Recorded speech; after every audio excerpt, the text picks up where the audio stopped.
ప్రభాస్ గారు 1,00,000 మందికి అవునండి ఫ్యాన్స్కి భోజనాలు 1,00,000 మందేనండి ఆ రోజు. ఈజీగా అయ్యారండి. ఆ రోజు మాకు అక్కడ భీమవరం ఎన్ని ఊర్లు ఉన్నాయో అన్ని ఊర్లు ఏకమైపోయి మొగల్తూరు ఎక్కడుందో మాకు కనపడలేదు, అంత జనం వచ్చారన్నమాట.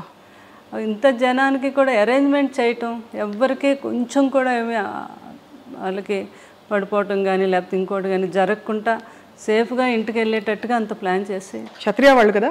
అవునండి, మన క్షత్రియ ప్రసాద్ రాజు గారా? నాన్ వెజ్లో ఎన్ని రకాలు ఉన్నాయి అన్ని రకాలు. అదే అది అంటే వినికిడి ఇవన్నీ అంటే పెదనాన్న గారికి అలా ఇష్టం కదా, అలాగే పెడితే ఆయన ఇంకా ఆనందంగా ఉంటుంది ఆయనకని బాబు ప్లాన్ చేసి అలాగా చేశారు. అసలు ఈ జరిగిన వెంటనే ప్రభాస్ గారు బాగా అల్లాడిపోయి ఉంటారు కదండి? బాగానండి. అసలు ఆయన చూసి పిల్లల్ని చూసి ఆయన ఆ సిచ్యువేషన్ జీవితంలో ఎప్పుడు వస్తుంది అనే ఊహ కూడా నాకు రాలేదు ఎప్పుడు. ఎందుకనో కృష్ణరాజు గారిని చూస్తే ఆయన మంచి హెల్తీ పర్సన్ కదా ఆయన.